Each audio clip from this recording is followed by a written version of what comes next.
Hello, everyone. Welcome to another episode of the Noisy Neighbours podcast. Tuesday evening, joined by my brother Christian. Christian, busy weekend. How are we, mate? What's up, bro? Yeah, it was a mad one, wasn't it? Like we did the group watch along with all the boys. It was just it was chaos, wasn't it? Yeah, man. It went better than I could have imagined. We had I think we've got to work on the tech a little bit. The virtual background that was mad. going in and out, and we were obviously a bit rushed as per, but it was great. Dude, there was part of the watch along. There was part of the watch along where on Harry Potter where he has that cloak and his head's just appearing, and for half of the stream, I swear I'm like that, just like a bobbing head. I remember you saying that to me during the game. Yeah, brilliant. It was amazing fun, and obviously Liam, Everton fan. It was great to have him there. You, City fan, me, 4 United fans. It was a great turnout on it. And it was epic. It was fantastic. We're definitely going to do some more of them. They were amazing, and the game was chaotic. But first, let's get into City. Probably not overly surprising result or performance, really. Since we last spoke, we've had the Madrid game, the second leg, which we did do a watch along. So I'm sure anybody watching this has watched that. They know your takes on that. And then going into the weekend, you had Liverpool. Which was Sunday, 2 days ago. And it was a 2-0 loss. They coasted, really. They sort of just did what they had to, it felt like, which is... They didn't get out of second gear, in all honesty. That's probably the biggest sort of insult, really, that they... Yeah. I mean, look, we'll get into them a little bit because I do want to touch on Slot and Liverpool. And I think that one thing me and you are, we certainly don't want to sit here and cheer. We're not going to be celebrating Liverpool winning this league, which they're going to, but we definitely want to give some flowers to them. And we are very fair. Sure. We joke about and stuff like that, but we'll get to them in a minute. So obviously no Haaland. I mean, how did you see the game? Was there anything, what was your main takeaways? The main takeaways were Kevin De Bruyne. I think, unfortunately, I was watching him in this game, and we've known it for the past few weeks. I think a lot of City fans watching it. It's sad to watch at the end of the day because I noticed him just being less than ineffective. He's now not only ineffective, he's a passenger, and it's like we're playing with 10 men sometimes. It honestly felt like that on Sunday. So it was a real tough one, but I think. If we look at the deeper thing, I've seen a lot of City fans and they were going on giving Doku his flowers. Fair play, he did cook, the modern term, he cooked Trent Alexander-Arnold. However, I was seeing so many City streams and they're going, oh, he was fabulous, Doku. Hang on, right? Since when did it become a winger was fabulous from just making take-ons and having no end product? I'm sorry. How many... It's a stark contrast, right? If we look at Mohamed Salah, how many chances does that guy need in behind before we see some end product? Because I tell you what, if you give him 3 chances in behind, it's a goal or an assist. Yeah. Whereas, mate, the contrast between Savio and Doku, they need about 15 to 20. Yeah. Yeah, I thought it was a very typical Doku game. I mean, you follow more City channels than me. Obviously, I've seen the statistic. He dribbled past Trent a lot. It's not a shock, really. This is the theme of Trent Alexander-Arnold's career. He gets dribbled past by quick wingers. There's not really much more to it than that. And Doku is one of the fastest. Certainly got the quickest 5-yard step probably going, him and Traore. And he reminds me of Traore. He's built like a brick shit house, but he doesn't know what to do with it when he gets to the byline. And it was a very Doku. I think it was just because Trent's so poor defensively and one-on-one. It was just a little bit louder that he had so many opportunities to create. And it's not all on Doku. Clearly, no Haaland, which is a big miss, really, because Mamouche is still finding his feet. I don't know if he's a true 9. I know it's early days, but it looks like he might be better off of Haaland. I thought he just had a typical Doku game, to be honest. Do you get my point that I'm alluding to, though, Alex? Like, when you hear people saying what games they've had, I feel like, why have we lowered the bar now for these wingers? That we're seeing a great game now is just watching Savio and Doku take on their man. Well, that's what they're meant to do. But if they're taking on the man to no end result, then they might as well not have took him on in the first place. Do you hear me?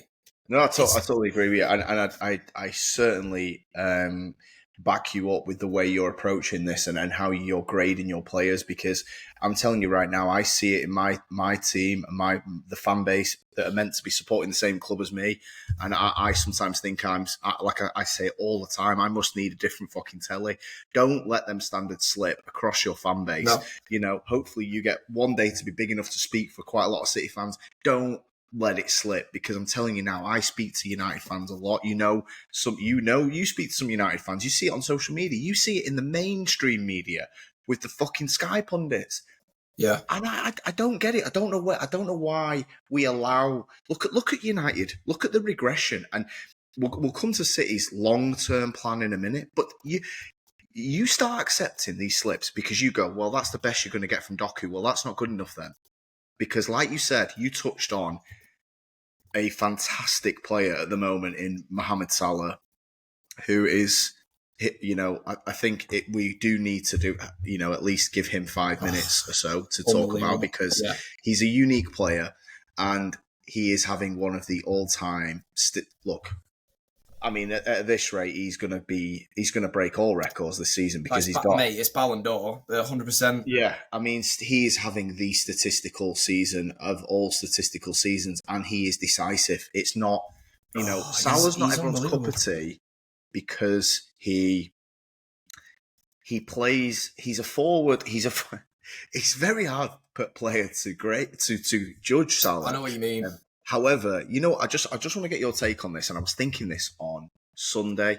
So Salah is getting. I mean, he's in a contract year. Liverpool are hesitant to even renew him because of his age. I just want to compare something with you. So this is his best season, I would say. I mean, it's going to be his best statistical season by an absolute mile. I mean, I've just got his statistics here. So he's got 25 goals, 16 assists already. We have got 11 games left. His best return goal-wise was 32. His first one, do you remember that one? He got 32 goals, 10 assists. He is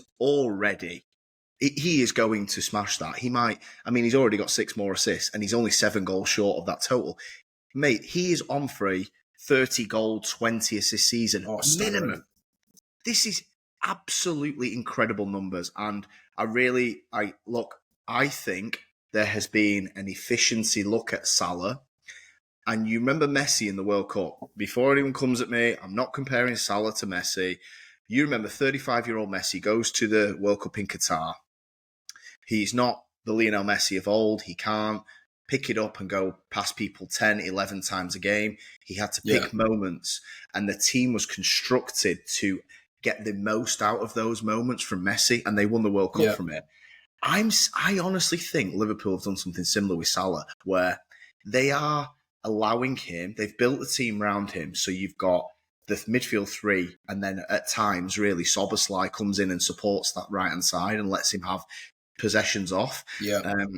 And they let Salah come alive in moments. And like you said, he gets in behind, it's a goal or an assist. It's incredible. I just wondered what your take was on Salah and why it's his now 8th season in the Prem.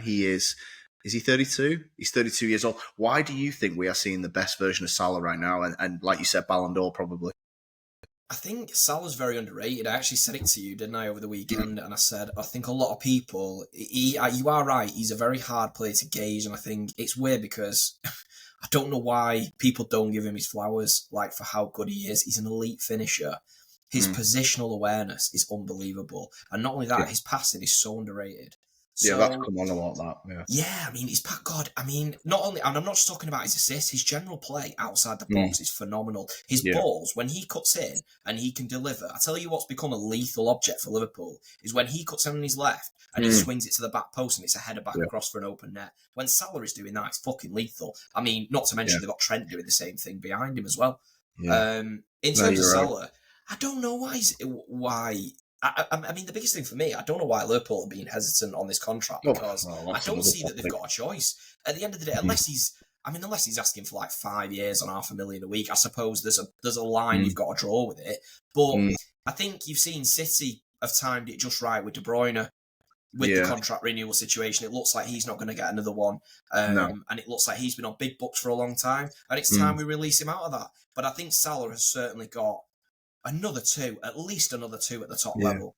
Well, that's why I mentioned the Argentina approach with Messi, and obviously, look, Messi's a considerably better. Messi is the best player of all time, so it's Yeah, not. yeah, yeah. I am trying to pick a comparable. I'm trying to create a comparison of how a team constructed can still utilize an older player. Yeah. And look, Klopp's an amazing manager. Liverpool have had an amazing team in seasons in the last 8 years. Why now? You go back to the beginning of the season, nobody had them winning it. Nobody had Salah being player of the season. Nobody had Salah being Ballon d'Or. This is the same people that, like, some of my friends had United coming above Liverpool. That was their prediction. So Yeah. you've now got to look at it and think, well, why are we seeing this from Salah? Why are we Do seeing you the think? efficiency? Yeah, well, that's mate. I was just going to use that word. Do you think it is down to the efficiency of the way they're now playing under Slot? And I think Slot has completely changed them. The only Yeah. thing that has changed, the squad has not changed much. The way they play and the way I said it to you when we just started the pod actually, and they were playing a Champions League game away at Girona, and I was saying to you the way they are now so much more. If they're in front, they are not going to go hell for leather. They're not going to burn their No. players out. No wonder, mate. Klopp was coming out saying we can't handle a game on a Saturday after we've played on a Thursday. Well, you don't see Slot moaning, do you? I know they're not playing Thursdays. I'm just giving you an example of how what Klopp wanted them to do was obviously taking a lot out of them players. And I think he'd hit a point where maybe it was time to part and they needed something fresh in. And mate, it's fucking working. By God, is it working? They're cruising to a league title with no one even challenging. And get that right, no one is challenging. They are in a one-horse race and they are going to win it by a fucking mile. Yeah. No, you make an absolutely fantastic point, and it's not, honestly, that's the first time I've looked at it with that perspective of Liverpool, where the actual physical deterioration could be down to the Klopp style of play. And don't get me wrong, I'm not like, I heard Scholes on the overlap, not yesterday's overlap, the one a couple of weeks ago, and he said Scholes just, he does come across a bit thick sometimes, or most of the time, as some people might say, which for an all-time high IQ player is amazing. He said he doesn't think there's much difference in it. I tell you what, that game yesterday, this is what could have happened under Klopp, right? They could have beat you 4-0, or they could have let you back in it, and it'd have been absolute panic stations for the last 10 minutes. Under Slot, they didn't beat you 4-0, but they were never threatened. They never looked like they were going to get out of it. They were never not winning the game. They were never not winning the game, and that is exactly how you win titles, especially at this stage. You wouldn't. And to your point, the bonus result of that is the players aren't coming off absolutely fucked. Okay, look, some of them boys put in a shift. There's no doubt about that. Certainly the Gravenberch and Soboslai, they must get through some serious running. But I'm looking around the pitch and I look at Konate and Van Dijk. Sometimes they don't look like they've even played a game. No. Alex, the proof's in the pudding. How many injuries have they had this year? Because I can't think of many. Yeah. Well, mate, you make a fantastic point. And look, injuries, but you do have to look at Slot's approach, and you do think, is there something in this where Slot has picked and shot? He does still have the heavy metal moments, but like you said, he plays them in 10 minutes. I'm telling you right now, these are going to be a tough out in the Champions League, because in those away legs, when it could get away from Klopp, or even the finals. Do you remember the finals against Madrid? Yeah. When Klopp could not just have 10 minutes in, it was just fucking go, go, go. Even against Tottenham, it was a tight one. I tell you what, Slot, they are going to be a tough out in a knockout game. I mean, look, Champions League is a tough tournament, and we've just seen Madrid are very, very dangerous. But I mean, looking at their approach and how he looks a top manager, we've got to call a spade a spade. Yeah, if you're talking about team-wise in the Champions League going forward, as much as we both don't want to admit it, I think Liverpool are huge favourites. They are 100% the best team left in the competition, and if you talk about over two legs, I think they're the most worrying prospect for anyone who's left in it. I feel like Arsenal are just not going to have the legs to get over the line. They've got no attackers pretty much. No. You know what? I think Arsenal could go out in the next round. I genuinely do. I think they're going to struggle. I think Arsenal's wheels have full on fell off. And I'm not even trying to take the piss. It's just a genuine assessment. I think they've come to the point now where all them players, all the fans know the league's gone. They're in a situation again where they're going to go trophyless under Arteta once more. The fans are now growing. There's becoming a bit of an unrest. I'm not saying like under the Wenger era, but there's little signs of it. Do you know what I mean? Yeah. And I think, like I see Arteta being a bit fiery as well today, like saying, "Oh, the Prem's not over" and stuff like that. Listen, I think it's going to be an interesting one in the Champions League, but I wouldn't go far from saying Liverpool. No, I wouldn't. It's a tough tournament. You know that better than anyone. It is a tough tournament. The favourites don't always win. And you could probably say more than often they don't always win, just a draw sometimes and a bit of luck here and there. But Yeah. yeah, anyway, look, that's the last word on them. I don't want to talk about Liverpool winning the 20th title anymore, but props to them, props to Salah. Back props to my to shit. yeah, yeah. Back to our amazing clubs. Just going back. Obviously, we spoke about Salah and the age thing. He's a year younger than De Bruyne, maybe like a year and a half, I think, with birthdays or whatever. Yeah. I know you touched on it earlier. I don't want to I don't want to bring it up in a negative light. It's I've been through this quite a lot with all-time great players, and one of my favourite players declined very early in Rooney, which was not overly surprising, but was still very sad to see that, at 29, 30, the guy's legs were going. Everybody's got eyes. They can see what's happening with De Bruyne, and it's not just the legs are going, it's the second delay with the left foot shot that went. He's not as sharp anymore. Yeah. It's just all happened in one go for De Bruyne. Just as a City fan, and before he's going to become sort of, people are going to take the piss out of him. I certainly won't, and I like to think good football fans won't. Just from your perspective and just what he's meant to you and what he's meant to your club as a footballer and as a person and as a leader. What would you like to say on De Bruyne, who's obviously coming to the end now? Oh, mate. He's an all-time club legend. Not only that, I think he has provided so much joy for a lot of football fans. As the neutral, I mean, listen, I look at it from rose-tinted glasses because I am a City fan. I've been lucky enough to watch that guy week in, week out produce balls that only Lionel Messi could do. So I feel very, very lucky that I was able to be a part of that. We'll watch it at least. However, yeah, I think it's going to be a big miss for the Premier League, maybe because I don't think there's anyone else out there. Not even the Premier League. I think in world football, I don't think there's anyone near to it. It's like when people are saying, "Oh, like Florian Wirtz," and we're linked to all these names. But mate, the drop off from prime Kevin De Bruyne, there is nobody in world football that's currently doing anything like he was capable of. So it's a tough one to watch. But all our favourite players come to the end, and what he's given us, he is due a rest. And unfortunately, I feel a bit sad the way it's happening because I feel like we've let him down. Because I saw these again, mate. I know I go on about this all the time, but I can't stand most pundits. I feel like they don't even watch football. How is your only job in the world to watch football, and you're not managing to do it? Like me and you, we're out there slogging our bollocks off, and then we're coming and doing this as a side hustle. Do you know what I mean? Why can they not do their sole job, which is a pretty fucking good one? And I was listening to them, and they're saying, "Well, City have never, they've never bought in anyone to replace Kevin De Bruyne." Yes, they have. The problem is the players we have brought in have just kept failing, and then what's happened is we've had to keep pushing De Bruyne to play 40, 50 games a year because we've had no fucking choice. It was the same thing that with Rodri. We brought in Calvin Phillips. We bought the replacements. They just weren't at the level. And this goes to what we were saying previously. My club has missed a lot more than they've hit most recently in the transfer market. And that has been, I think, a massive factor in the reason of this decline. And everyone going on, Pep saying about injuries to the defence, I don't think that's a huge reason at all. Because when we have had them all fit, their levels don't look as good. The only one I'd say recently, who I will give a shout out, by the way, while we are on the City Liverpool game, I thought Kusanov was absolutely brilliant. Yeah, I thought he played well, yeah. I thought, honestly, since his debut, he has really stepped up and I can proper see a baller in him. So I'm very happy about the signing of Kusanov. I can see him. I remember at first when I said to you, I can see him being quite a rash player, and he has got that in him, don't get me wrong. But I think I underestimated him. He does seem very good on the ball. He seems very confident when he's going forward. I've liked what I've seen. His recovery pace is unbelievable. So it'll be priceless. He got an amazing blocking on Soberslide, didn't he? He didn't even get the credit as well because the fucking commentator said it was Ake.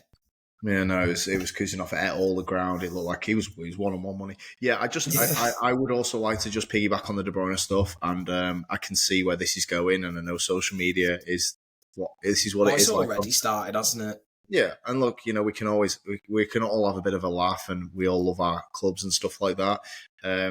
I think Kevin De Bruyne is City's best ever player, which is. I think sometimes these things can be subjective, but I actually think that this is factual. because you touched on it. You said, "Oh, we could go and get Florian Wirtz, we could go and do this, but there's not a direct replacement. It's going to be a miss for the Premier Yeah, League." And you're so right. And do you know why you're right? It's because there's nobody. There's nobody. It's not just around now, Christian. It's like going back in time. He is. We were speaking about Salah and how unique Salah is. De Bruyne is a very, very unique blend of. Um, his ball striking from a crossing and a passing perspective is ridiculous, but he can do it on the sprint. yeah, It's what separates him. You can have people who can stand and deliver. David Beckham was one of the all time yeah, greats, standing still or even just getting it out of his feet. The set pieces, the corners. De Bruyne is amazing at that. What separates De Bruyne is he can do it at the end of a 15-yard sprint.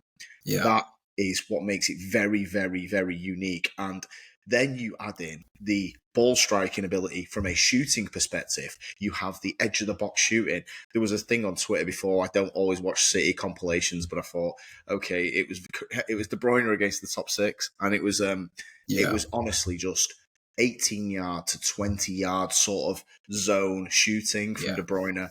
Left foot, right foot, top corner, bottom corner, free kicks under the wall. It was yeah.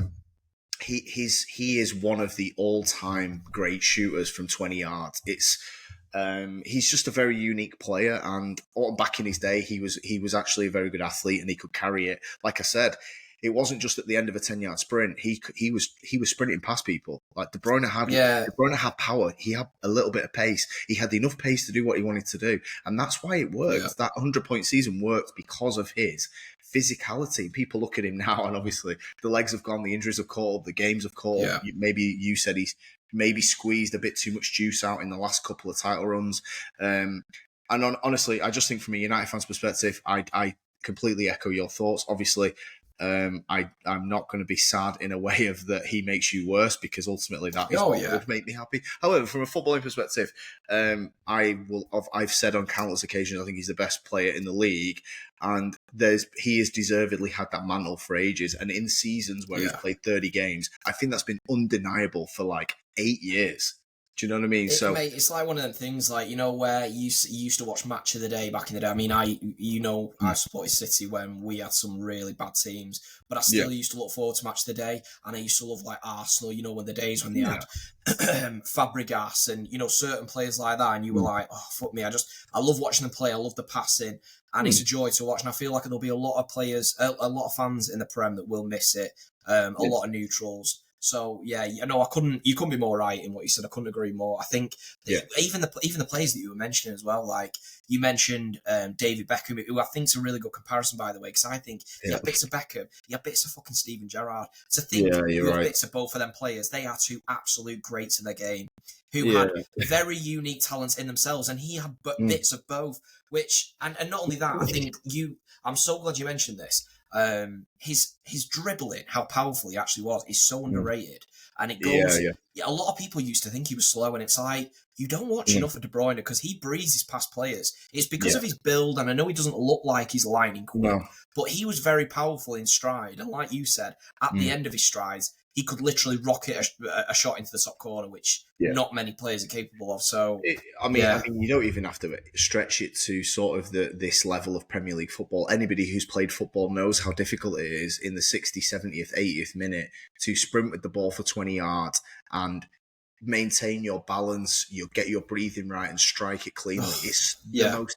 He Well, makes mate, it look fucking easy. And I tell you what, you think about it in history, how many people can actually do it as much as he can? It's an incredible Well, skill. all you need to do is watch our shite wingers that plays for our clubs these days for both of our Yeah, teams, and yeah, you watch how many shots they have in a game that blaze everywhere other than the back of the fucking net. yeah. So I can get and this praised is for it. where that mate, this is where I'm going back to the things I was talking about before. Mm, All we keep doing, these same football fans that I'm seeing on these channels, that mm, I like these channels as well, but you've got to call them out. Why are you giving credit to our wingers that are ultimately, you're the same people that are then moaning about why we're now shit? Well, I'll tell you why we're now shit, because we once had players that could deliver in them positions, and now we have players that can't. That's yeah. why we're now ultimately a team that we're going, oh yeah, well, look at the amount of take-ons per game. I don't fucking want to look at a take-on reel. You know what No. I mean? Come on. I'm not watching YouTube like we're signing a new player. I want to see fucking deliveries from it. I want to see Yeah. end products. You know, Savinho now, he's been here a while. I want to see more than you being able to beat a man. You should have more idea what to do. I give him a little bit more time because at least it is his first year. Doku, I'm fucking sick of it. And I tell you what, there won't be many City fan channels out there that are going, oh, I'm not happy with Doku. You fucking shouldn't be. Because he's doing nothing at the end of it. And we're seeing it all the time. How many times do we actually see him cut in and either provide an assist or a fucking goal? And then I know people could come at me and go, oh, well, he had no one to aim for. All right, well, what are you going to say then when he has Erling Haaland, probably the best finisher in Europe, that he's playing with? He should... Doku has a dream situation. He's a very, very quick winger that can beat probably any fullback in world football. And yet, he can't really find many assists or end products, and he's got Erling Haaland in the box. That's not good enough. No, you're right. What people do is they start changing the metric of a performance based on their ability. So people know that Doku's got no end product, so people don't criticise him for it. Well, no, that's not good enough. He's the starting left winger. Oh, he is at times. I am grading him against what we've had in the past and why we've won titles. If you start praising Doku for doing all he can do, you're going to slip. You're going to slip. You're going to continue to slip because, like you said, with Doku, it doesn't look like he's ever going to have the ability. You just keep praising him. Look, I don't know what City are going to do. I mean, look, we'll try and touch on it in a minute. I really want to get your thoughts on sort of the projection for next season. Just obviously the end of De Bruyne. The big thing this season has been that Foden has not performed to the level he did last season. And he's the reigning PFA player of the season. Phil Foden was absolutely incredible last year. He scored 19 goals in 35 games with 8 assists. This season, he's 21 games, 7 goals, 2 assists. A lot of those goals have come recently. What are your thoughts? I mean, look, we've been through Foden a few times. Let's look ahead to next season, right? So De Bruyne goes. Don't know what you're going to do with Florian Wirtz, but whether you go and sign someone or not, Foden is going to have to play at some point at least. You would think. I think you might give him a season at number 10, just on the pressure that Phil Foden's going to have now. He hasn't got the opportunity to have an off year. This is what it comes with. I know what having off years looks like because my squad has more off years than on years. And I'm telling you right now, I'm not suggesting this is going to happen to Foden, by the way. There's maybe a few intangibles as to what's happened this season. Maybe the Euros, maybe the injury, whatever happened. But De Bruyne is going to be gone now, mate. What is your thoughts for Foden going into next season and the pressure he's under to deliver for your team and get you back to challenging Liverpool? We probably assume they'll be top, but they're going to be up there and Arsenal. The thing is, Alex, right, you are correct, and it couldn't have happened in a worse way. It couldn't have happened in a worse pattern, should I say. So he went and had that season he had last year, and he was PFA Player of the Year, and I actually was like, you know what, we now are no longer worried about De Bruyne being a little bit on the slide because we have got this guy coming in, and he's coming in at a serious fucking level. And then suddenly, he's gone... he's completely fell off. Had probably the worst year since he's broke into the City team. I'm not even joking. Yes, I know people could still point and say his goals. Like you said, though, he's got a lot of them recently, and his performances has not picked up. His general play has been poor. When he gets the ball on the turn, Foden doesn't even want the ball. I don't know what the fuck is wrong with him, but seriously, there needs to be work from Pep in all honesty, because it looks a serious confidence problem. There was a point when me and you were doing that Real Madrid watch along, Alex, and you saw him on the turn, and he had acres of space, and he had a pass on. He just didn't even want the ball, and he thought the quickest way to get rid of it is blaze it, and he did. But the thing is, Alex, that's where Pep's got to step up, and he's got to figure this out, because why on earth do we have, like you just said, the reigning PFA Player of the Season, and he now looks like he doesn't even want the ball at his feet? Yeah. It's as well, leading to that is the lack of conviction in the shooting. It's like even on Sunday he had a couple and it's just straight Alisson, and Alisson's catching it, could have chested it down, you know what I mean? And it's like he's doing things just to say he's done them. Oh, I've had a shot, I've tried. But it's like, mate, you are really not performing at a level. I don't know what it looks like next year because, like you just said, yes, City are going to go into the market. I do think they'll go for Wirtz, but they're going to struggle because I think he wants to go to Madrid, as all the fucking time. So even if we do get Wirtz, though, I don't know what it looks like for Foden because we're still... how are we this far into his career? Last year felt decisive. His best position is a 10. And then Yeah. all of a sudden, he's dropped this stinker of a season and it's left us all in the shit. Because we're now Mm. like, what do? We can't really Yeah. roll with you as our sole number 10 and not go and sign a Florian Wirtz because Yeah, you've shown yeah. to us this year your level is currently this, which is Yeah. nowhere near good enough. It's not even it's barely getting us back into the Champions League. Mm.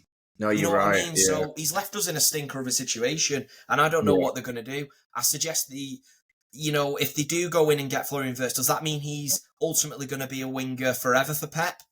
Mm.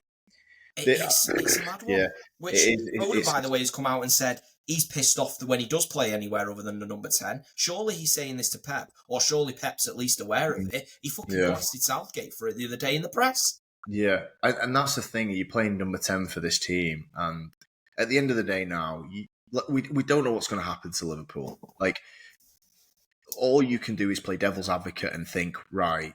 In my opinion, and I don't know, I don't really care either. In my opinion, look, if them three go, sorry, maybe four if you include Alisson, Van Dijk, Alisson, Trent Alexander-Arnold, Salah. If they let them four go, then I think they're fucking stupid. But deep down, I Yeah. don't think they will. I think Alisson and Trent will go, and I think Van Dijk and Salah will get a deal. So I don't know. People can debate whether Alisson and Yeah. Trent is going to be a massive hit. I still think Liverpool are going to be very good next season, and the midfield is set. And they didn't spend last summer. They got Chiesa in. So you might be thinking Liverpool could go and do 150 mil. Plus they're going to have God knows how much money from winning whatever they win this year. So from a City fan's perspective, you're now looking up for the first time in 4 years. Where do you want to, you mentioned Wirtz, to challenge Liverpool next year? Let's say hypothetically Van Dijk and Salah stay and are at a level at next year. How are you, Man City, going to go from... I don't know how many points you're going to get this year. Let's say you get 70. I don't know how many you're going to get. How are you going to go from 70 to 88? Where are you going to get those 18 points? What Alex, signings do you want the honest answer? Because I thought about this the other day, right? And I actually thought how many players, and cut the bullshit of this potential bollocks or what we hope a player might be. Let's just call a spade and tell people what these players currently are, because that's what I'm expecting next season. So I'll tell you the positions that we need to, if we want to win the league next season: goalkeeper, right back, another centre back, left back. They are certains, right? That's the whole fucking defence that we need to replace. This is to get back challenging, by the way. I'm not even saying this would win it, because you've got to strike hot on all them positions. So then, looking further up the pitch, look, Rodri comes back. I'll play devil's advocate, say he comes back at a very high level and we get Rodri back. Yeah. Then that does change things for us, obviously. So Rodri back in his position. Nico is going to then play as a bit of maybe a rotational pivot player. He might come in alongside Rodri, and he will ultimately be a switch up for him in the cup games. That's what I would expect. Yeah. Maybe he might turn him into a bit of a gundo. We've seen him that he could score goals at his previous club. So let's say that we maybe don't need to strengthen there. That could be a position that might be all right because you've got Nico now and he does look okay. Then you need a number 10 because, like I was just saying, the problem with Foden, unfortunately, he has left us in a situation where we can't trust him for next year. So we've now got to go out and buy, whether that be Florian Wirtz or it's someone else. So how many players is that I've just named? Is that five? 5 players? Easy, yeah, five. And then not only that, Alex, then this is the best bit that I'm getting to, which I was alluding to at the first bit of my statement. You have currently got wingers who have shown you they can't really produce much. They can get past a man and they can't really do much more than that. So unless Savinho seriously starts to show a lot more between now and the end of the season, that he's got a lot more to his game, then you need someone better in that position. I'm looking at Leroy Sané's coming back available as a possibly a free in the summer. Yeah. I tell you what, I'd be looking at that again, because when we were at our best, I know Sané, people could lean to, he's had a little bit of a drop off. I tell you what, he can still show to a high level, Sané, when he's at it. And I'd be, yeah, of course you would, mate. You look at most wingers. This is the thing with it, playing this potential game bollocks. This is where you lose when you play this argument. Because when you actually look at it and you go, right, Sané, Gnabry, right, well, are they better than Doku and Savio? Yeah. Yeah, exactly. So you can play the potential game and you can go, well, in 5 years, he could have a ceiling that's far ahead of what Gnabry's ever been. Yeah, but currently, is he? No. Right, so actually what we've got is something less than Sane and Gnabry, 2 players that Bayern might be looking at moving on, and we're wondering why we're having a drop-off. Mm. That's a great point. So you're looking at it, you're thinking, Jesus, I've got to sign 5 players, I've got to hit on 4 of them, and my 2 wide men have to kick on massively. It's so many stuff, and mate, it's daunting. And absolutely pray to high heaven that Haaland will get an injury. I know he's injured at the minute, which I don't know. Do you think there's anything to that, or no? Because apparently he's had the test, and the tests have come back okay. I think it's more of like a knee jar situation. So right, yeah, okay. and he's back in training, and so's also Bob, which I'm buzzing to see him because he did come back. And then he got injured straight away as well in training, so it was a bit rough. We didn't get to see. But man, There's just something else, agree. Alex, on it. Just while we're on this subject, and I think something seriously needs addressing within this City squad as well. I think there's a bad attitude problem, and I don't mean in terms of like United version of an attitude problem. Not trying to take the piss, by the way, just being genuine. I think it's more, I watch when we concede a goal, right? And we've done it a few times this year. Tottenham early on. In the Champions League against Real Madrid early on. We've done it, mate. We've done it on quite a few occasions. And you watch them players and their heads dip and they look like they've got themselves all up in the tunnel. They're all ready for the game. First few minutes, first thing that goes against them, their heads go down and it's like, we just want to get off the pitch. This is not Man City. And I tell you what, Pep needs to sort this shit out. And if this is the issue now with them players, then bin the fucking lot off. Because they're clearly not up to it. And I'm sick of watching every week. And I want to call out Diaz as well for that ridiculous fucking lamp in it. Did you see what he did when he comes on for the last 20 minutes and he lamps it at Kovacic with the most like aimless pass. And I'm not even saying these are not bozo or head gone moments anymore. It stinks of we're losing anyway, I don't really give a shit, I'll just try something. No, this is not the way we play, and surely he should be absolutely cooking them for this. Yeah. No, I totally agree. Something is, the fight's gone. It has. The only person that looks like the fight's still there is with Haaland, and he's not playing. Sorry. I thought someone had hit you over then. Fucking wish. Yeah, Haaland. I think Haaland's got the fight, and I would seriously look at him to be your captain. Personally, I don't know who is in line. Actually said that, he does look like the only one. I think that'd be a good move, but yeah, I mean that's the thing where look, we don't. It's hard, isn't it? Because it's a quite a strange situation with Liverpool. We don't know what they're going to look like next year. All we can do is speculate, and deep down, I think Van Dijk and Salah will get a deal, and Alisson and Arnold will go. That's my prediction for Liverpool. I think that leaves them in a strong position because I do believe they've already signed a keeper. Sorry, who did you say? You think Van Dijk and Salah will go? Will get deals. I think they will, yeah. Will get deals. Yeah, mate, they've no choice. They've got to do it. I just think because, I don't want to get back onto Liverpool again, but I just think because, like you just said with City, there is a lot of there's a lot of stuff in there that City have got to get right. Recruitment to be in with a shout. And then you have the 38 game season where anything can happen. Injury like Haaland injury would derail City massively. Whether you nail 5 signings out of 5 anyway, you have all these intangibles that Liverpool have not had any this season. But you look at the window, you think, well, I mean, God knows what Arsenal are going to look like. Foot knows they've been second. I don't think a team's ever. The only team that's ever come second 3 years in a row before this is Arsenal under Wenger. So I don't know what to make of them. You can't, forget the rest. Let's not even get into fucking Chelsea. I think the thing is, Alex, as well, you look at the importance of giving Salah a deal. For me, they have to do it. They have no choice because if you look, they're in a bit of a similar situation to us. Yeah. You can laugh at this, right? But if you actually look at it, if he fucks off Salah, you are left with Cody Gakpo, Luis Diaz. Yeah. That's... And Nunes as well. And obviously I know you've got Jota, but Jota's very injury prone. You don't really know what you're going to get from him. So, these players like a Luis Diaz, Nunes, you fucking... You've got these guys and they're very similar to your Dokus, your Savios. They might be good, but currently they're not very. Right, well, that's a big drop-off then because Salah currently, like I just said, you give that guy one fucking chance in behind the defence, he scores. Yeah, it's ridiculous. You see it at Old Trafford. What must his record be against City United? I was actually thinking this as well. I mean, Christian, he's probably got about 13 goals against United. It'll Yeah, be I at mean, least that, maybe fucking more. off the top of my head, I've seen him score several at Old Trafford. He, I mean, he scored hat-tricks against us, so, I mean, you can, and God knows how many braces. I mean, like I said, I Yeah. think the goal on Sunday, the Soboslai goal, actually summarises a lot about Salah and why people will prefer to watch other players than him. And look, that's fine. Like, I thought Hazard was amazing as well. Like, I thought Yeah. Hazard was very good on the eye, but he was never as efficient as this guy. And he was never as consistent as No. this guy. Hazard took fucking 18 months off once in his prime. And then, God, he Yeah. fucking age, what was he doing at age 32? Hazard. He was just fucking living it up in Madrid on tapas. Do you know what I mean? So I know. Salah doesn't drink, looks like he looks after himself. You could see another couple of years. I think Liverpool might see a window of opportunity here. They've missed out on 2 titles to City by 1 point. Is it 1 point on both occasions?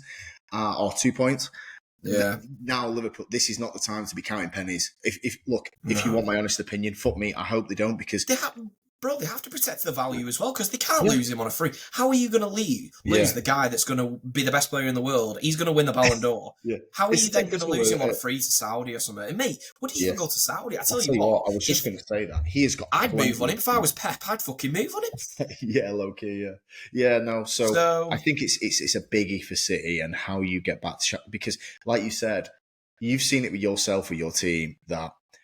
If your competitors take a step back and don't immediately step forward, that's when 1 title turns into 2, turns into 3. Yeah, I'm not saying this is going to happen. Fuck me. I hope it doesn't. But I'm just saying they've got 1 now, and if they re-up them 2 guys, Arnold, I don't know. I think we need to see them without Arnold to fully. I mean, Christ. Doku will be devastated if Arnold goes, because that's his fucking best. I know Arnold delivers a lot the other way. So he gets all his Instagram pictures in one match then. And Alisson's already been replaced, hasn't he, last summer? I think they bought a keeper. Fuck knows if he's good. But like we were talking, you mentioned then about Diaz and Gakpo. Liverpool don't need a midfielder because them 3 are young and they're very good, all 3 of them. Yeah. What if they went, okay, they balls the Nunes one up, fucking hell, I can relate to that. What if they go and get it right up there? So I don't know who, before anybody mentioned, I don't know who's fucking good and who's not. Let's just say, hypothetically, they go and get Rafael Leao and he's fucking insane for Liverpool. They're going to get better. Do you know? Because like you said, Diaz and Gakpo, it's the same thing with Foden and De Bruyne. They can have weeks off because they know they've got him on the right who scores every game. And Diaz, I saw a stat the other day, Diaz, he'd gone about 12 games without a goal or something. Yeah, mate. And This is it. And these guys, then this is the problem we've hit. You've hit the nail on the head. This is the problem that now we've got every week, because our once players that could come in and have 1 good game and 5 shit ones now have to have 5 good games, and they're not capable of it. And this is the problem that our fan base have kind of leaned on as well. And for some reason, and that's stupid, they still can't see the problem. We're still cheering it on. Oh, well, it's like, mate, what are you fucking watching? I tell you, This is the mess we're in because of the recruitment that we've kept signing players that haven't been good enough to replace the old ones. And poor Kevin De Bruyne is being sent out to the slaughter and being took the piss out of on social media because he can't run anymore. Well, he shouldn't be in that fucking position. No, the poor bastard has given us countless titles, insane performances. He's ran so many games for us single-handedly. Yeah, you're right, mate. I think, Look, obviously they've not won it yet, but there's and we'll get into it in the summer on the recruitment. But Alex, I did see something funny. There was on there was a video on YouTube before, and it popped up, and it was old good old Ty on AFTV, and I thought, I've got to click it. I could do with me cheered up after yesterday, and I clicked on it, and mate, honestly, he's going the double's still on. Mate, he fancies Champions League and Prem double. Does he? Yeah, so I'll tell you what, I wish I had his optimism, lad, because I'd never have a sad day in my life. Mate, honestly, if he was a United fan, he'd probably still be backing us to win Europa and get top 4. Well, saying that is Phil Keogh. Yeah, with the Darwin Núñez stats like this. Oh, mate, honestly. Okay, right. Thanks a lot, Christian. We will catch you on the next one. We've got games tomorrow. We've got City going to Tottenham. It usually is a very tough place for City to go. Yeah. You still got to try and get the Champions League spot, Christian, and Look, Yeah. I think we're going to do a dual watch along, which is going to be interesting. Yeah. We've not fully worked out how we're going to do it yet, but we're going to try and both do. You watch City, me watch United remotely as well, which is going to Yeah. be interesting and fun. We're going to push our tech to the limit because we are still getting used to it all. But yeah, let's see how obviously City got Tottenham 7:30 tomorrow. Try and tune in if you're watching this. Yeah, we'll both be online and probably reporting 2 losses because Spurs are Yeah, back in we'll form both now. just be taking turns crying. So much shit's Yeah, happened. Oh yeah, so much shit's happened for me as well. So yeah. Should we have a shit-ometer in the middle of the yeah, screen? yeah. Just be playing ping pong to each other. Fucking hell. Yeah. Okay. Thanks a lot, Christian. Catch you with you All right, tomorrow, man. guys. Nice one. Laters.